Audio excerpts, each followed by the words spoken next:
If you are a salon owner and you've never almost called it quits, what are you doing? Get in contact. Like, tell me your secrets. When you are this far into your journey, there's a level of expectation on yourself that you're like, I should have this down, and people are leaving me. And it's a humbling experience. It's A, making other people feel seen. Vulnerability makes other people feel seen. And B, it's allowing other people to not feel alone. Yeah, and I'm a big believer that it's not about changing who you are, but it's about energetically putting on that armour. Watching the apprentices that you've brought through, and it's like, do you know how good you've got it? It doesn't serve you to just continue to blame the staff. I really do think that, I realised that I needed to step into leadership in a different way. You don't have to be masculine to lead. We put a lot of energy into our brand and making sure that the graphics and the layout of our spaces is on point. And sometimes we just lack in confidence to be able to show up as an individual and put that energy into ourselves. You get to the point where you're just like, I don't want any more. Yeah. No more growth. I'm tired. I'm grown. Hey lovers, just a quick one. If you listen to us and you love us, could you please hit that subscribe button? I know it's a pain, but that little button means the world to us and our podcast, and means that we can get more great guests on like we know you guys love listening to. So do a girl a favor, hit subscribe, and we would be so grateful. We just wanted to say a massive thank you to our podcast sponsor, Kevin Murphy, distributed by Ozday, and thank them for being the most amazing brand partner for Salon Rising. This brand is truly incredible, and we are so excited to work alongside you. Welcome back to Salon Rising, the podcast. Hey, Sam. Hey, dude. I want to say, how are you? But full disclosure, there's a lot going on. I just feel like we were having this discussion. Like, I just feel like this is always the case. Yeah. We're going to look back on episodes and be like, do you remember what was happening that day? Full resilience, guys. I'm in full resilience mode. Which is so great, because not for what you're having to be resilient about, but the irony that our special guest today was real, like when we were discussing the things that we were talking about resilience. And I walked in and she was just like, holy shit, this is a lot going on. Welcome. It's so nice to meet you. Here is the shitstorm that is my life. Yeah, but welcome, Sarah. So Sarah is the owner of the Luxe Beauty Co. See, I said that a lot of times in my head to make sure I nailed it, which is you've got the two spaces. So I might let you do a little backstory on developing your brand and your little spaces that you've got. They're not little, they're quite big actually. Welcome to the podcast. Yeah, welcome to your first ever podcast. I know, I'm popping the cherry today. That's exciting. I've walked into a thunderstorm. Hello, Samara. Nice to meet you. I've just heard your whole life story. Excellent. Now go. It's funny too, because the other thing we were talking about prior was about sensitivity, and I'm quite energetically sensitive, and navigating that as a leader. Yeah. And sometimes the challenges that come with that. So I also find that too on the other side. Like the interesting thing for me as a leader on the other side of that is being supercharged with what's going on and being able to kind of pop back in so that my team doesn't feel it. Yeah, you know what I mean? absolutely. Like on the other side as well, there's stuff happening at all times, but I generally, funny enough, take myself out of the salon and like go and like, because I don't want them to feel any of the things that are going on. You can park it. Yeah, park it. Yeah, and come back to it. It's a skill. I was just thinking about how much of a blessing that can be at times, is to have that space that you can really just channel, positivity and sort of refine your focus on what you're there to do. So, yeah, a little bit about me. I have 3 beautiful children. So my mother and I opened the Luxe Beauty Co in Casuarina to begin with, nearly 9 years ago now, early 2016. So it's been a big journey. I feel like I've somewhat grown up in that space now, and it's a bit of a pinch me moment now to sort of sit and reflect a little bit on that time. And that's why I was quite honoured to have the opportunity to talk to you guys a little bit about that and just the growth that's been necessary to get here, really. I now have a second space, which is down. Both of them are in New South Wales. One's on the Tweed coast, as I said, in Casuarina, and the other is down in Alstonville, which is on the northern rivers of New South Wales. And yeah, I basically grew up in the beauty industry to a degree. My mum was a salon owner as well. So it was my dad was self-employed as well in the surfboard industry. And I guess I saw my parents and, running their own businesses, and it never felt like an unnatural thing for me to step into, whilst there was a lot of naive, looking back on it now, I'm quite glad I was a little bit naive because I probably never would have jumped, never would have done it. I think if anyone actually saw what it looked like to be a business owner, everyone would go, no, thank you. Yeah. And exactly right. And then 2 months in, I fell pregnant with my first, must have been around the 2-month mark.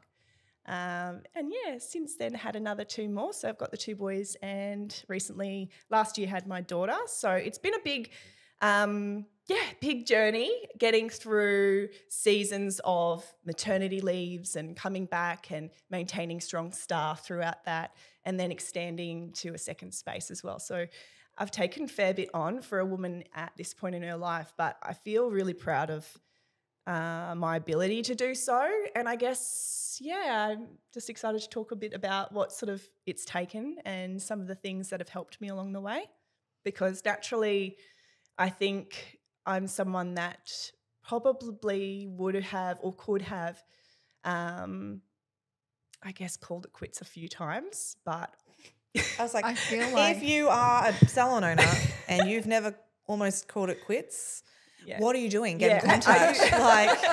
Tell me your secrets. What is this magic? You're a liar, first of all. No. But please tell me what you're doing, because I would love to. And if you run your own business, that's when you what can't. I was going to say, because you're like, please get in contact. And I'm like, you're lying. Yeah. You're absolutely lying. If you've been in business a week, you're not allowed to call. It has to be a substantial time. So with your businesses, let's just look at so you're in the beauty space. Yes. What sort of services do your salons offer?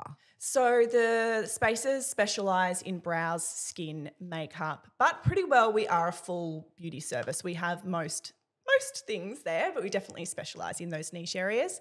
And then my personal brand, I used to do a lot of weddings, and I have done for over a decade. But over the recent 6 months, I've actually pivoted and started working with professionals on image consultancy and really helping them, I guess, step into their power and authenticity in their style, and just creating skills for them to be able to show up as confident individuals in their workplaces each and every day. So I'm really excited to be using all of the skills that I've acquired in my journey, both as a makeup artist, as a beauty professional, but then also to be able to be of service to other women like myself who I guess we're in visual industries, aren't we? And we put a lot of energy into our brand and making sure that the graphics and the layout of our spaces is on point. And sometimes we just lack in confidence to be able to show up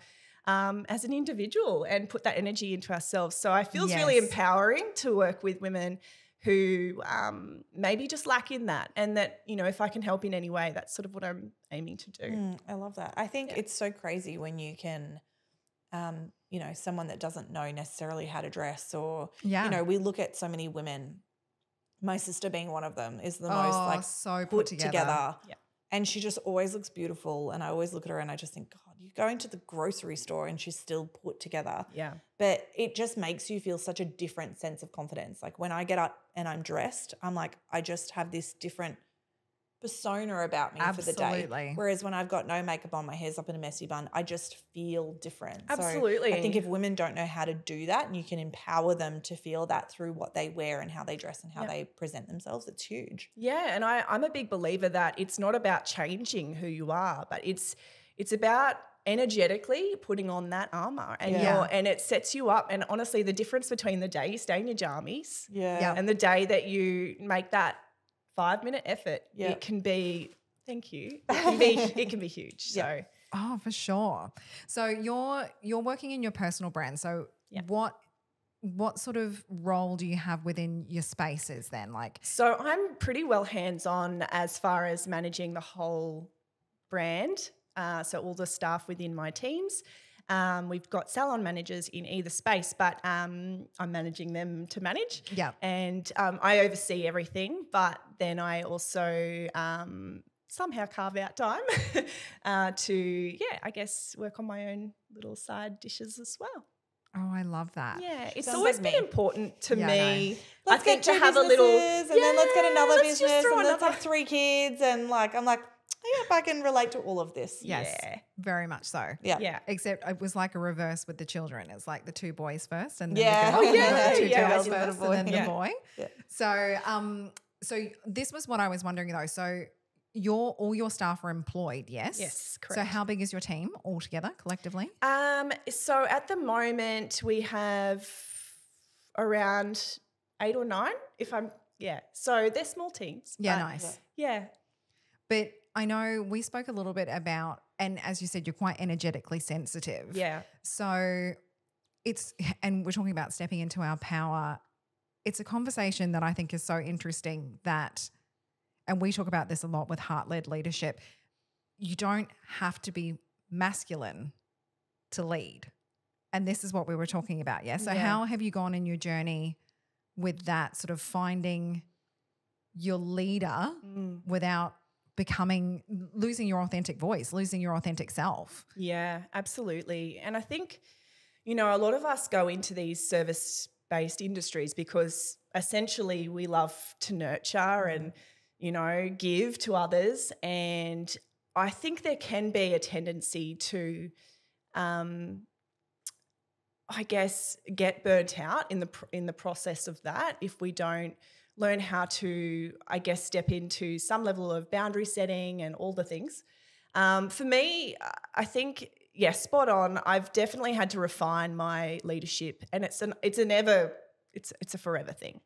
But over the years, I think one of the things that I sort of hit a point a few years in where I realised that I need to be better if I'm going to make this sustainable. I need to be more equipped if I'm going to make this sustainable. And because I think if you're a sensitive person by nature and a caring person by nature, it can be really hard to, I guess, strip back how much energy you're giving certain problems that are coming up daily, multiple daily sometimes, and all the people that you are caring for and your team. And so I felt like as like I said, sensitive woman, was finding that the hard things felt harder than they needed to be because I was putting way too much emphasis on giving them that much power, if that makes sense. So I guess around the midway point through my journey, I really realised that I needed to do a deep dive into myself, understand myself better. So I did a lot of personal development, and that's really helped me gain some tools in understanding why some things feel bigger to me and some, conversations or outcomes to things hurt more than they maybe should. And I think that comes back to the fact that once you have that understanding of yourself, you can really almost step back and pause for a minute, reflect on, okay, why am I feeling this big feeling right now? And sometimes use a little bit of, do you know what I mean? Yeah, absolutely. Yeah. I think that's the difference between it's the difference between a heart-led leader because you're going internal rather than going, it's all them, it's all, I'm going to have nothing to do with it, I'm not going to pull anything on it. I thought so. Thanks.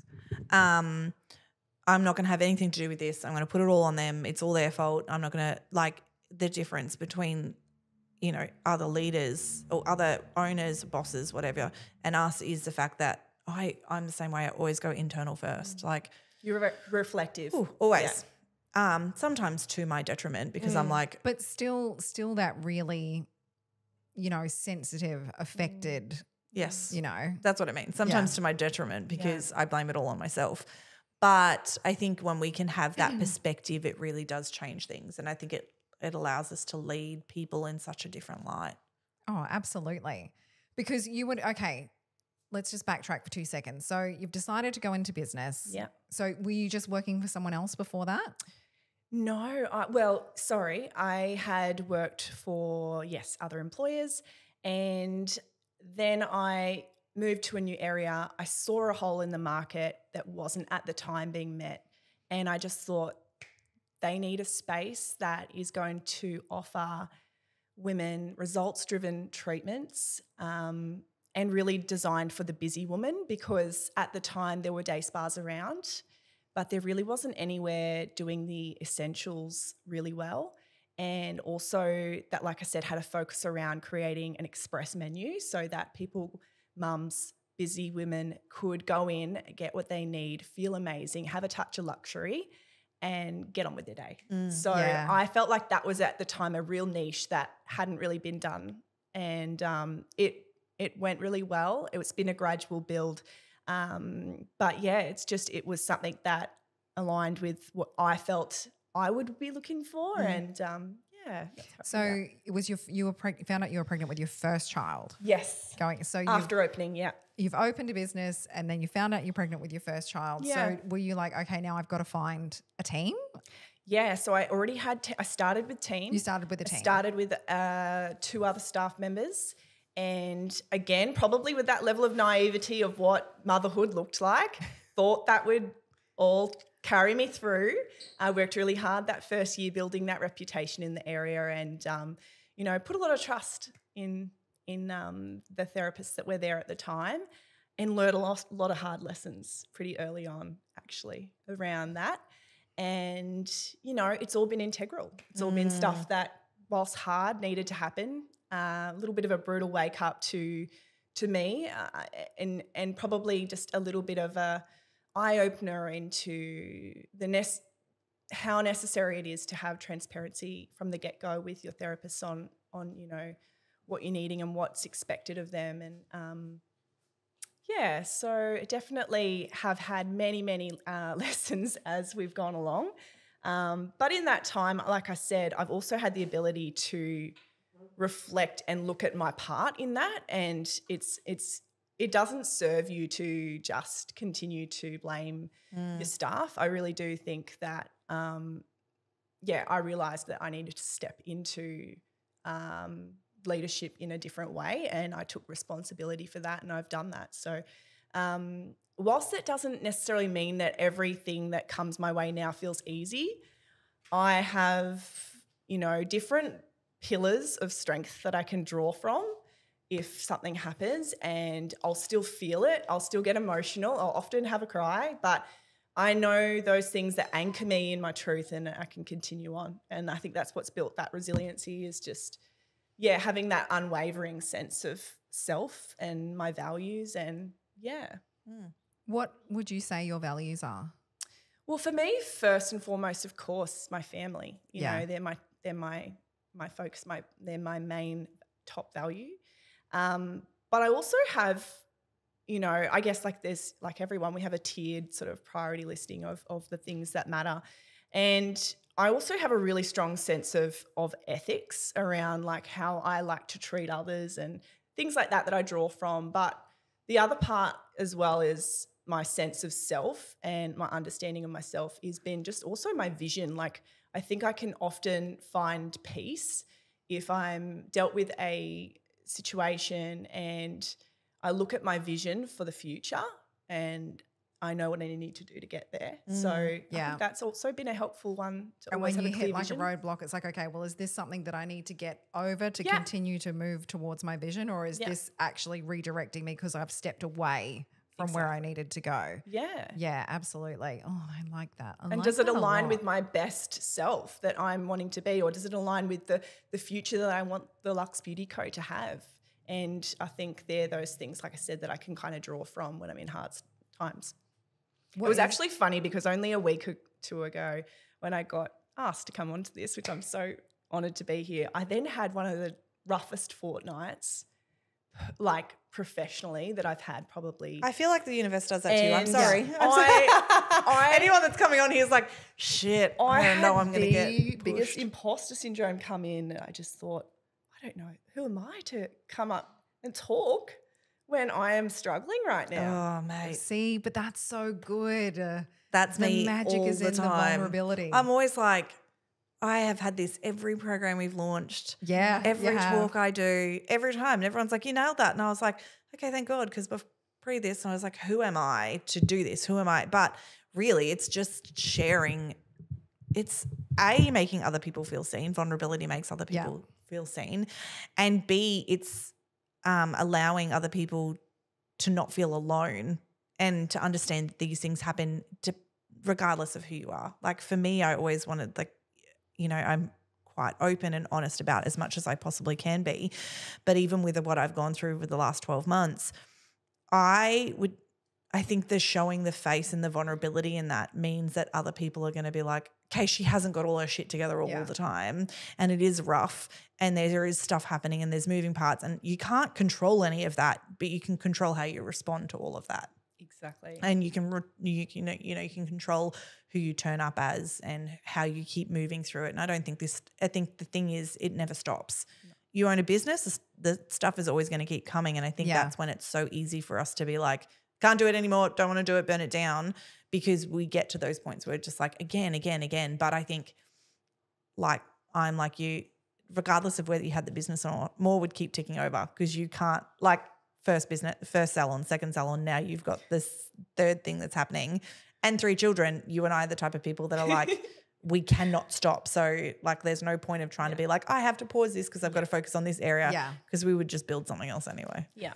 She would. Yeah. She'd be stitching headbands again. Like I was back in the early days when I had to have. It's who we are. I was selling lemons on the side of the road when I was 5. Like, that's just, if you're an entrepreneur, that's how you think. It's a way of being. And it's also, if you're multi-passionate, and that's why, like, people are always multi-passionate like, Sarah, is literally how I describe myself now. I love the term multi-passionate. Yeah, me we too. are multi-passionate. Yeah. That's did you get that is. from Marie Folio? Sure did. Yeah, I love her. Sure did. Love that woman. Yeah. Multi-passionate. Mm-hmm. And it's just so true. I feel like there's probably a part of me that maybe is a little bit on the spectrum, but I'm not sure. But I definitely... Undiagnosed, but 100%. Jen sends me stuff like, just so you know, like, this is something. But I don't send it to be obnoxious. I send it because I think that, because Sam is undiagnosed. I am diagnosed. And I think that people get worried about what that will be, but it just gives you that sense of understanding of who you are. So I send you those things just so it's like, oh, this is just how my brain works. Nobody in their right mind thinks that Jen has got an ounce of obnoxious in her body, just by the way. No one thinks you're sending that to be because you're my best friend. There's lots of people that think I'm obnoxious. It's okay. All those people should burn in it. But I love I think it's also just amazing to hear that, because even for me, a lot of people say, oh, you ooze confidence, right? And it's interesting because I have not been cut from that cloth. I have really, really worked on that confidence. But I read something the other day that said, like, confidence isn't something that we have. It's something that you build. It's something that you keep striving towards. Like, it's not something like no one just is born. You're just not born with confidence. No. I was the girl that hid between mum's legs, you know, like that.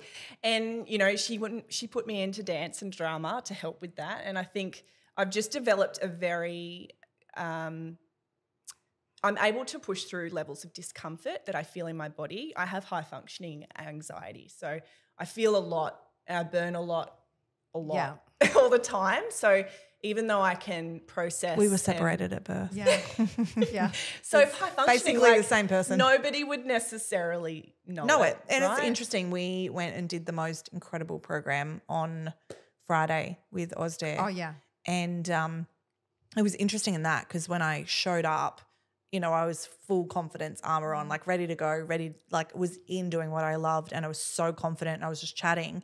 But then I said to them, you guys all saw me last night, and I walked in the restaurant with my head down and sat at the back and was quiet. And I was like, because that wasn't my space to command. And I was like, so you would think that I was this majorly outspoken person, but I was like, the importance of me letting you know that I'm not like that is because we get to choose like what environments we can show up to in and be that confidence in. And I was like, you would all say right now that I am one of the most confident people in the room. Last night you would have always said I was the least. So it was just like, you know, I present how I need to present, and you know, it was a whole teaching moment. It was really interesting. And one of the girls said that at the end, it was like, so it was such a nice piece. And she was just like, I understand now that like you can be confident. You can decide like I want to, you inspire me to want to a place and I hate the word perform, but it is almost perform, right? Yeah. Like you just like, this is the hat that I'm going to put on right now. Yeah. This is how I'm going to do it. Yeah. Yes. And then I have to go back and preserve again. So like sometimes I can do these things and I can put a lot of energy out there, or socially even, you know, can go to those events, but then I have to hibernate for a bit. Just that's that introverted extrovert part. She's definitely a 2-4 in human design. Oh, for sure. Have you done your human design? I'm a manifesting generator. I know that much. Do you know what your profile is? I don't. Yeah, I should be a 2-4. I reckon you would be, because we are both the same. So we have to perform and we have to stand up on stages and talk in front of people, and then we like go into a little shell. It's a 2-4. Yeah, so it's like it literally is the extroverted introvert. Yeah. And sometimes I like, Sarah, what have you set yourself up for? Like I've got so many, I guess, responsibilities to be, you know, this, like I said, this presence, and sometimes that can be challenging. Yeah, when it's not always like this. But I think that's where that we were discussing earlier, just ahead of filming, you know, finding your authentic leadership style that, you know, and embracing your femininity, and that has been really important, because I do feel like if I sit in the masculine too long and I'm being staunch, I can really drain. I can really drain quickly, and I know that I've got to wear that hat sometimes to get shit done, but I also have to have a space to flow back into, and I think that's why I've probably always had my little side dish, because it is entirely mine to flow in that space. And you know, sometimes leadership, you know, you need to have that masculinity that comes up to be able to hold that container. And then, I think too, you learn. Do we? This is what I really want to unpack though, because this is a conversation I'm having so much. I feel like it's coming from every direction at the moment. Do we have to be masculine to lead? Do we have to step into that? Interesting enough, it depends on, like, I can look at that from all aspects, right? Right. In my life, really, as I think the reason I'm so different in the last 12 months, 6 months especially, is because for the first time in a really long time, you feel like you don't have to be masculine in your home life. I'm not masculine in my home life. I'm not masculine in Salon Rising. Yeah. And I go between masculine and feminine, and I am very feminine in La Sorella, and I lead feminine. I don't lead masculine, but I do go into my have to get it shit done mode, which can feel a little masculine. Yeah. Like when I'm like, okay, I need to make decisions and I need to move, but I don't also like the fact that that has to be a masculine trait. Like I'm feminine, like I'm still feminine in how I do that. I'm still feminine in how I interview. I'm still feminine in how I hire. And I don't understand why we have to be masculine to get the shit done. Like I don't know why we have to, but I definitely for the first time, like last night, for example, I was like lying on the lounge, and yesterday I said to Lee in the morning, I have energy, I have zero motivation. So we were taking all the kids to the beach, and we had 6 kids with us yesterday. And I was like, so just so you know, I've got energy to do stuff. So right now I'm cleaning the whole kitchen, but I've got zero motivation. So if it was up to me right now to take the kids to the beach, it wasn't going to happen because I have no need to want to do all the things. It's like I'm on it. So like he packed the car, he got everything we needed, everything was done by him, and I just cleaned the kitchen. And when we went, it was great. But I got home because we've had such a big weekend. I've got home and I'm like, I'm at 20%. And he's like, crap, that I know I need to be at 80. And I was like, not necessarily, but like, let's handle this together. And again, you still stay in your masculine and feminine, but I was like, we're ordering dinner. The kids are getting 2-minute noodles. I think that's giving yourself a bit of grace, hey? But it's like, why do I have to be in the masculine or the feminine for that? I can make decisions in my feminine as much as I can. You know what I mean? Do you find, is your team all women? Yeah. And obviously, Samara, your team's all women. So do we need to lead women like women? Does that make sense? Yeah, I feel what you're saying. I think one of the things that I've tried to embrace is that sometimes we need some masculine structures to be able to relax into our feminine. So it's sort of like you might need to do some pre-work, like getting some framework, getting some, protocols, systems, procedures in place. 100%. And then when you have that, and that's a rock solid, like, it creates safety, right? So that's what the masculine does. I think when we go into a masculine, I did that last week as well. Like I was like, oh, this feels off. So straight into my created structure. Yep. Came Checklist. here, had a meeting, checked it in with my team. Everyone knows what they to do, and then I could settle again. Yeah. Yeah. So I think what happens though, and I think energetically what I've found is if I'm having to lean too much on those, like that side, that masculine side, and I'm having to really enforce way too much of that energy, that's when I do feel like I get depleted because it's not my natural state, of course. I do definitely think though some women are masculine. Like as we look at it, yeah, that's true. Think that sometimes we put, and it's been such a buzz kind of concept at the moment, masculine and the feminine, blah blah blah. Sometimes I think we label it too much, and then we make ourselves wrong for being the opposite. I'm too masculine, I need to be in my feminine. I'm too feminine, I need to be in my masculine. I'm like, just fucking be you, mate. Yeah. Like, flow in out of how, like, why does making decisions have to be a masculine thing? But I think that's the thing though, it's the flow, right? Yeah, structure and flow. Yeah. However you want to label it, I think the structure is necessary so that you can then flow within that space. And that's what I've found is it's about that balance. Yeah, agreed. Yeah, I love Do you want to talk into the last couple of weeks?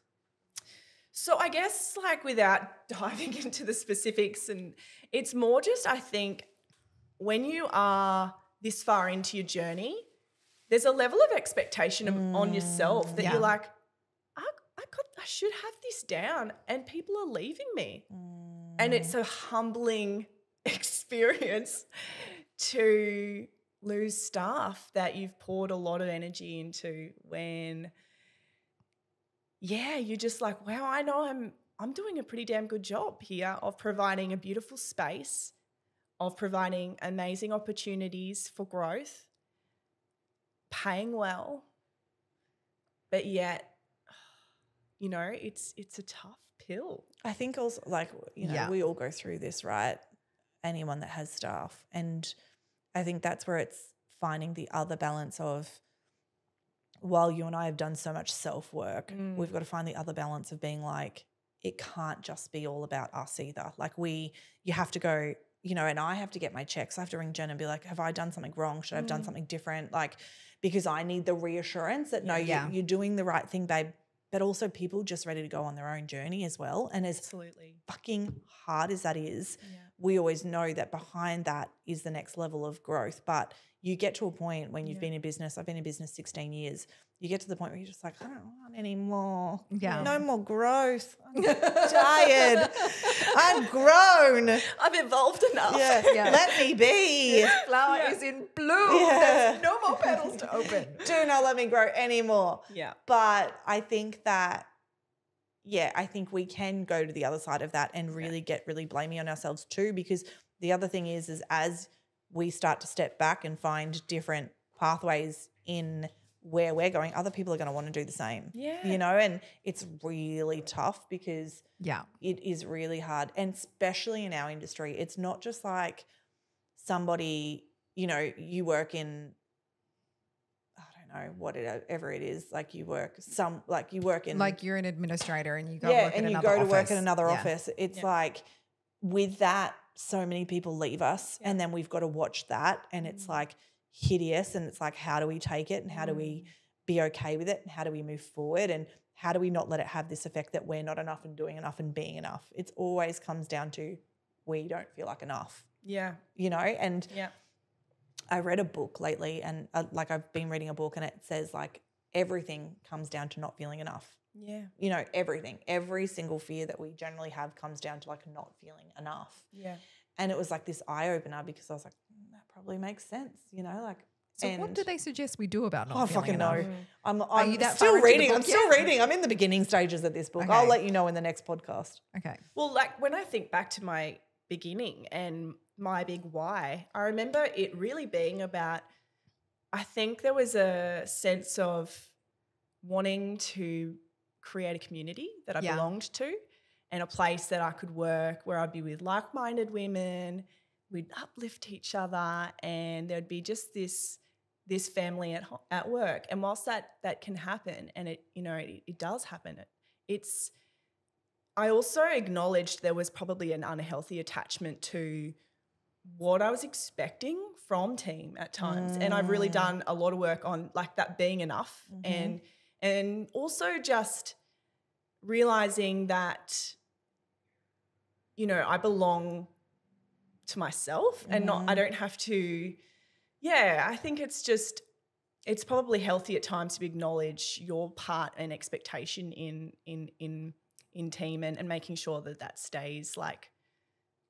Because I think we put the idea that culture has to mean that everyone's kumbaya-ing and everyone's obsessed with each other. And while that is true, you're still running a business. That's right. Yeah. You know, while that is true, they're still their own people and they're still going to have to make their choices too. And then you start blaming it on your culture. Jen's watched this go round and round for years. Yeah. And I think then you're that's like, it's easier not for them sometimes too than having to go, oh, hang on, I'm actually 50% of this team in here, so I must be 50% of the culture. They go, oh, it's you know what I mean? Like, and I think that's the part that comes with maturity. And, you know, it's something for me that I've really, I guess, thought about recently with what I'm wanting to align myself with in the next recruits and who I'm looking to call into my business at the moment. And I think that there is some self-awareness that comes with maturity, and a part of me sometimes likes to really pour a lot of energy into young talent because maybe there's a bit of a fixer in me, and also like someone that wants to, I do see potential, so much potential in people, and I want to see them to that, and that's a beautiful thing, but then I'm not always finding the loyalties there. Yeah. So okay. it's like an interesting piece that I've been reflecting on. I think the other thing too is giving yourself when someone comes on board, it's like, what do I want their loyalty to be for how long? And that's a blessing to that point. Whereas what we attach it to is I'll be with us forever and everything will be Mickey. Well, it's like a return on investment, isn't it? Yeah. So then I think if you can get to a point where you're like, I'm actually good with that, anywhere from that, cool. Like, because at the end of the day, people are going to all want to go on their own journeys, whatever that looks like, moving on, going to different salons, you know, opening whatever it is. But I think at the same time, we forget as owners that they have done us such a service while they've been with us as well, and really being able to, but it's still a hard pill to swallow. Like it is when you are focused on, and that's where the imposter syndrome can come in, right? Because you're like, am I a good enough leader? They're leaving me. And it's like, hold on. Yeah. Like, let's take a moment to have a bit of a check. Well, yeah, we often have that conversation where it's like, oh, should I have done something so that person didn't leave? I mean, it's like, well, sure, if you don't want anything to ever change and grow, you could do that. And I think if it's there, it's always going to be like, if they've got the desire, like to do their own thing, it's really just, like you said, a matter of time. And I always encourage people. I mean, I'm all about chasing your dreams. But yeah, it's just been something that I've been sort of reflecting on. The stepping stone of people chasing their dreams can be real tough sometimes. And just being okay with not necessarily being loved, but being respected and being, you know, like understanding that we can have that. As you said that, I was like, nope, I need to be loved. I also, like, that's what went through my head. You were like, it's okay with not being loved. And I was like, no, not for me. I need to be like, I leave this salon and I'm like, I love you. I love you. And if they don't say it back, I'm like, they're like, love you. I'm like, thank you, bye.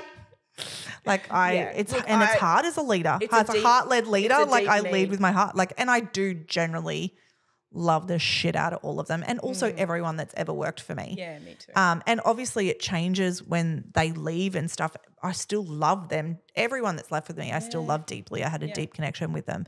But it does change because you're not with them every day and you're not fostering them within your team. But it's funny because you said, I've had this deep need to like grow people and stuff like that.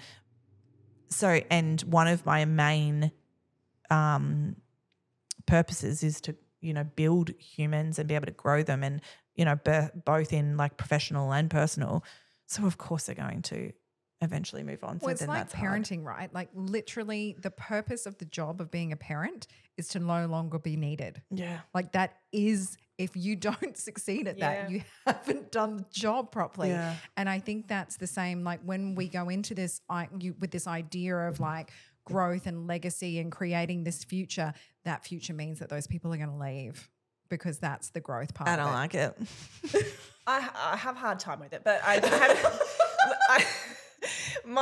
had a coach once say that everyone's leaving, it's just when. And I'm like, that was a big piece for me to like think about. And it brought me a little bit of peace though too, because I think there is a level of self-worth that we attach to people staying in our nest. Because we're the mums. Like we want our baby chicks to stay in the nest where we can keep them safe. Because we know the big bad world's not like, it's not easy. I love it when my past girls ring me and they're like, I need some help. I'm like, Mum's here. What do you need? Like, I love it. It gives me such a sense of joy. Like one of my girls specifically, if she listens to the podcast, she'll know who it is. She's like, I need some mama advice. And I was like, okay, let's go. Like, and it just makes me feel so nice that I'm still that point of call for her in that situation, like, and I think when she started doing that after she left, like it actually just made me feel like I was like that relationship for me still feels so purposeful and I still feel so loved in it because she still needs me. Yeah. And I love that she does. Yeah.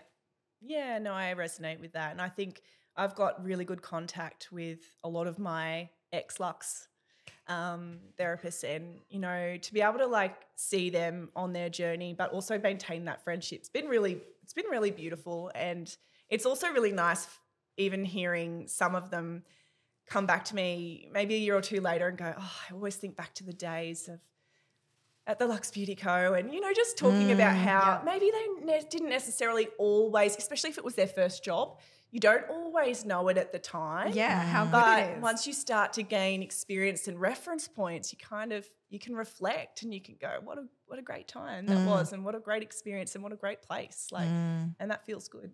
Yeah, agreed. This is it's so true. I had this conversation with my teenagers in the weekend because they're all looking to get jobs, right? And the two boys are like nearly 16 and they're saying, oh, well, can't you get us jobs with some of your friends? And I was like, no. Like, well, why? It's like, because my friends are great bosses and I want you to go and experience something crappy, even if it's just for a little bit, so that when you step into that, you know how good it is. So I just like, just a little.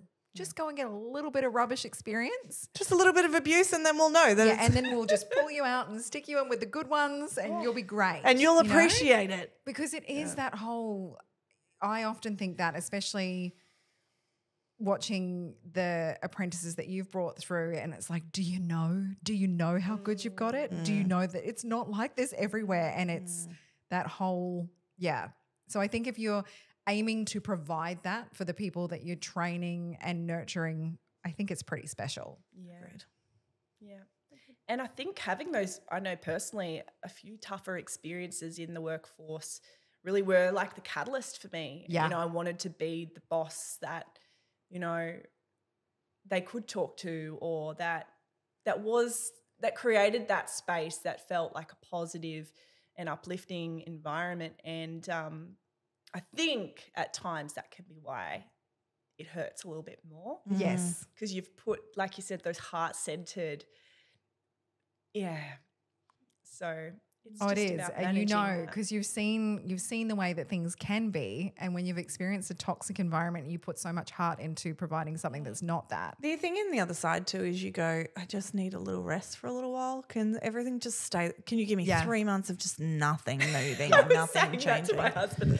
Please, just like, breathe just easy. give me a little Could be nice. Everyone commit to 3 months not telling me shit. Everything is fine. Everything is dandy. Fine. Everything's Everyone moving is forward. here. No one's talking. You're like, Just give me 3 months, like, or month. I'll have a week. Like, no one be sick. Everyone be there. Not fussy. Like, no, like everyone just be like, every client be happy. Like, let's just give me a reprieve. Yeah. Because when you used to have dealing with it for 16 years, you're just like, I just, and then everything else is like, I think that's the thing too, is being a business owner doesn't mean life just stops at being a business owner. You've got everything else, personal life, and then you're trying to, you know, hold everybody and hold yourself and raise children, and it's a lot. Why do we do it? And it's not till like one of my girlfriends sent me a beautiful text yesterday, and she just reminded me of exactly that. And I think sometimes when you're in it, you forget how many things you're doing, and you're doing really well. Oh man, every time one of my girlfriends do it, and I get it all the time, or my sister does it all the time, or my partner's like, so like, he's always in awe. And when you get it, you're just like, thank you. I needed that. Like I am it's like holding. a drink in the desert. Yeah. Yeah. And it's like, you see me. You really see me. Yeah. And they're being seen. As much as you validate your own self, you're just like, you know, my best friend's like, you are the hardest working woman I know, and no one could handle what you're going through at the moment. I'm like, thank you. Because when you're in it, you're just in it. Like you just like, does not everyone else go through this? This is weird. Yeah. Does not everyone else feel this? This is odd. Does no one else dealing with all of these things at the same time? Because your ADHD brain's like, that's just how it works. And like I said, that high functioning anxiety, so a bit of a worrier. I think about things a lot. I want to make sure people are happy a lot. It's then add perfectionism, which a lot of people, creatives have as well. It's a big journey working through it, but each day definitely I feel I'm more, like I said, resilient. I won't say that it doesn't affect me. It still does, but it always will. And I'm not going to let myself become like this robot. That I think it's important to maintain that sense of self. And I've started to be a little bit more open about the struggles with team a little more where it's appropriate, because I do think that at times, I suppose, as successful women, we do inspire them, but are we doing them a favour by not letting them know the hard things as well? Agreed. You know, because I essentially, at the end of the day, it's important they know what they're striving for, right? And I like to showcase it's possible, and it's beautiful to be able to, find that I have inspired so many women in my time, but also just like letting them in on that side, the other sides, I think feels important too moving forward. It's so important. I feel the same way with children. Yeah, it's like people saying that, you know, oh no, birth is really easy, you know, whereas like I just feel like it's really important for me to share that getting that baby out is not necessarily going to be easy. And then when they're out, it's not easy either. Yeah. So because a lot of these people will be like, you made this look so easy. You're like, it was a shit show. I'm sorry. Yeah. I'm sorry I did that. Like the awareness on the fact that everything it can, and this is what this podcast is about, right? I think too, like even that we've spoken about this, you know, even having to a point, like I'm not saying open everything up to everybody, but even that transparency in financials and numbers and having people, I think it's really easy for staff to be like, oh, well, why do we need to do this? It's like, do you understand? Well, that's right. They how do. much it costs to open the doors for this job that when you they're enjoy. doing our end of day, I mean, they're like, whew, good day, you know, but how much of that do we goes to tax? How much GST? Then it's our outgoings, it's our rent. It's like wages. Have they done the sums?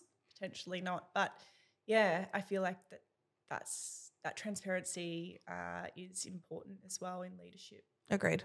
So what sort of roles are you so do you think you'll pivot in what you're searching for in terms of staff? Like, I think it's more just that it's more just knowing what you know to be true and just staying, instead of just going, well, it's a great resume, she's on paper, this is really probably interviewing so that I'm getting a better sense of the individual and the person. How long do you trial for?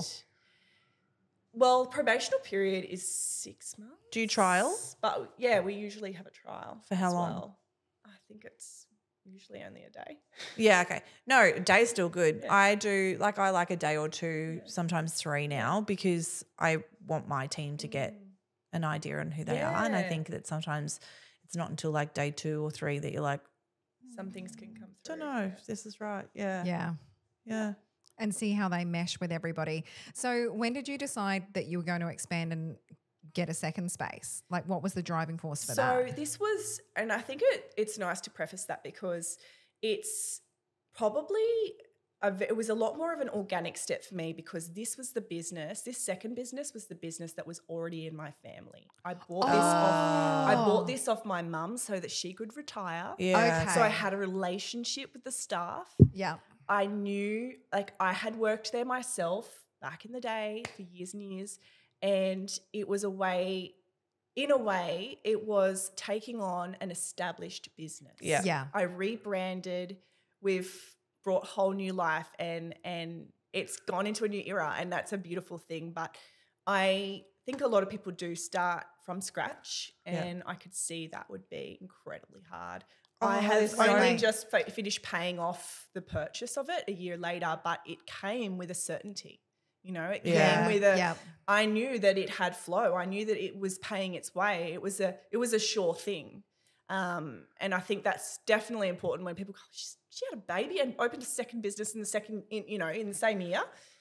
So I guess that's because there's really so many people that we know that opens 2 salons. Oof. That 12 months down the track, second salon goes. Because they're like, running 2 is hard. It's hard. It's hard, especially if you don't, one, have, you know, that certainty of the flow of clientele and is it going to cover itself. You know, I had that. I knew that. I knew the it team wasn't there. like building from the ground up. From the ground up. Yeah. So did you used to work with your mum? Yeah. Did you train with your mum? To a degree, yeah, I did. I mean, I sort of went, I think what happens sometimes when your mum is a professional in beauty or whatever they do is you like, I am not going to be, I was like dead against being a beauty therapist because my mum was a beauty therapist. Yeah, I was not going to do it. I pursued other things, and I always had a background and a very natural ability with beauty because I grew up in the salon. But I was dead against it until I kind of, moved out of home. I was going to get into a creative industry of some sorts, ended up pursuing makeup, did that first, but then found that there was a part of me that still wanted to, like, was longing for more, and I wanted to learn more. I wanted to grow, and I think that nurturing side of me did come through a little bit, like in the early 20s, and then I started to go, you know what, maybe it wouldn't be such a bad idea for me to. Because you don't get that opportunity to nurture when you're doing the makeup. It's like not the same. Yeah, not the same exchange. You're definitely like uplifting. Oh yeah, but it's not that same like nurturing. Yeah. It's different, and I think I also knew that there was a little spark in me that wanted to have a business one day, and it made sense. And so from there, I sort of pursued both, and now I like to think that I've created an environment where I can, again, dabble with both my my beauty, my makeup, and also my cosmetic tattooing, which I've done for as well since opening. So for nearly 8 years as well. Yeah. See, I just think of that because I know for you, you're always like, I really hope that the girls, one of them might go in and own a salon one day. I don't know. You don't feel like that anymore? Like, would I recommend? I don't know. I don't know what I hope. I just want them to do whatever they love. Yeah. I know. I just hope they do whatever they love, full stop. I'm not like, no, not necessarily. Okay. No, I just want them to do whatever they love, and I want to support them in that. I'd love them to like work here when they're like 13, 14, 15, you know, and, you know, help us out. And I want to really be able to inspire the work ethic in my children of like, this is how hard you work, and fuck, you work hard in a hair salon. So I think the salon is great for that aspect. Do they need to own a salon? I don't know. I didn't, it's not in my blood. So that's true. You know, it wasn't like I became a hairdresser because it's in my family, which is so many people. It was not in mine. It was just what I was meant to do. So no, not necessarily. I think there's something really special in the fact that you allowed your mum to retire. Like that's so. Well, she also had this legacy that I felt in that town. you know, she'd built a business which is one of the most long-standing businesses on the Northern Rivers because it's been there for over 38 years now. Wow. And to me, like, what did it used to be called? Rejuvenation. And I've continued it as Rejuvenation by the Luxe Beauty Co. So I wanted to keep, you know, she's so special to me and she's my best friend. And I'm not going to get emotional talking about that. It's felt really nice to be able to continue that in her, legacy. Oh, I love that. Alabama, are you listening? Yeah, I reckon. I'm also the only daughter and I've got 4 brothers. So, you know, Mum and I, like, it's been a beautiful friendship that's come about since becoming an adult, and it's just been really nice to be able to take care of her in this stage of her life as well. I always think about that, having that opportunity to take care of the people who took care of you. Yeah. You know, like I just think there's something really special about that. Yeah. Hashtag Dad lives with me. And she was my inspiration as well, you know, like she showed me to believe that anything I wanted to do was possible. One thing that you know, it's funny because my parents were very, very easygoing people. But like you said, they had that work ethic, really hard workers. And they have accomplished, you know, amazing things from humble beginnings. And I think that is something that, I've really has shaped me and definitely gave me the courage. Because I don't think I necessarily started out with the confidence, but I had the courage. And I think that's a different thing that people don't realise. And I think it's the generator in the manifesting generator. Sometimes people have the ideas, but they have a struggle. Like, I'm like, I'll jump before I know I can swim. Like I'm good like that. I'll take a risk because I can have that certainty in myself that I can do hard things. I really like that. I've got to get me some certainty in myself. Because I'm going to spend Jen spends a long time deciding whether to jump though. She should do that. We need people like you as well. She's the one that's standing on the ledge for ages like, I'm very discerning. But you're very grounded as well. Yeah. And you know, you'd be the person that we can lean on for like proper thought out plans. Yes. I'm like, I'll figure it out as I go. Yes. So we like balance each other because I'm like, Jen, should I do this? She's like, I'm like, I already did it. She's like, fuck. And you're like, should I do this? I'm like, just make a decision. It's like, you're like, okay, thank you. That's teamwork, right? Yeah. Yeah. The balance. Maybe we should be hiring on human design we say that all the time. I do think there's something in it. I definitely think that you can tell if there's too many of one thing within an environment. Yeah, for sure. You need a balance. For projectors. Sure. In my family. Also for client preference, like I find that. Excuse me, we'd like to book an appointment. Excellent. What is your human design? Here's our menu. Yeah. You can choose what design you'd like today. Would you like to be told by a projector what to do? Would you? I love it. Would you like a well thought out plan from a manifester? We are running out of time. I feel like we could have gone a long way on this one, but I would just love some closing ideas that you would offer to someone who is perhaps within the industry that you think would help a business owner. Like, what are your go-to? You said I've gone through lots of growth. What are your go-to tips to bring yourself back to yourself? Yeah. Well, I think it's just understanding that you are who you are, and that doesn't need to change, but we can